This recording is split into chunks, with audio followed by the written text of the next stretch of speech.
புலிகளுக்கு அங்கங்கே காப்பகங்கள் அப்படிங்கிறது இருக்கு. அப்படி நம்ம பார்க்க போறது இந்த பரம்பிக்குளம். அதே நேரத்தில டாப் ஸ்லிப் வரைக்கும் இருக்கக்கூடிய ஆனைமலை புலிகள் காப்பகம் அப்படிங்கிறது தான். இந்த பேருந்தில என்ன அப்படின்னா, இப்போ கிளம்பி பரம்பிக்குளம் நோக்கி போகக்கூடிய பேருந்து, அங்க போய் கொஞ்சம் இடைவேளை, அங்க சாப்பிட்டுட்டு ரிட்டர்ன் பொள்ளாச்சி வந்து, அங்கருந்து திரும்பவும் பரம்பிக்குளம் போகுமா அப்படின்னா இல்ல. டாப் ஸ்லிப் வரைக்கும் தான் போகுது. டாப் ஸ்லிப் வரைக்கும் போயிட்டு வந்தோம் அப்படின்னா, இந்த டிரைவர் கண்டக்டருக்கு வேலை முடிஞ்சுச்சு. அதுக்கடுத்து மறுநாள் வேற. அப்படியே ஒரு நாள் விட்டு ஒரு நாள் அப்படியே ஷிஃப்ட் மாறிக்கிட்டு இருக்கும். என்ன இந்த மலையில போகக்கூடிய டிரைவர் கண்டக்டர்களுக்கு நெறைய பழக்கம் அப்படிங்கிறது இருக்கு. இப்போ நம்ம கூட கண்டக்டர் சீட்டுக்கு பின்னாடி தான் உட்காந்துருந்தோம்.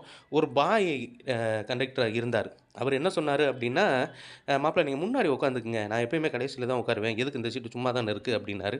ஸோ அவருடைய அருளால் நம்ம நிச்சயமா இந்த பயணத்தை என்ஜாய் பண்ணிக்கிட்டு இருக்கோம். போற வழி எல்லாமே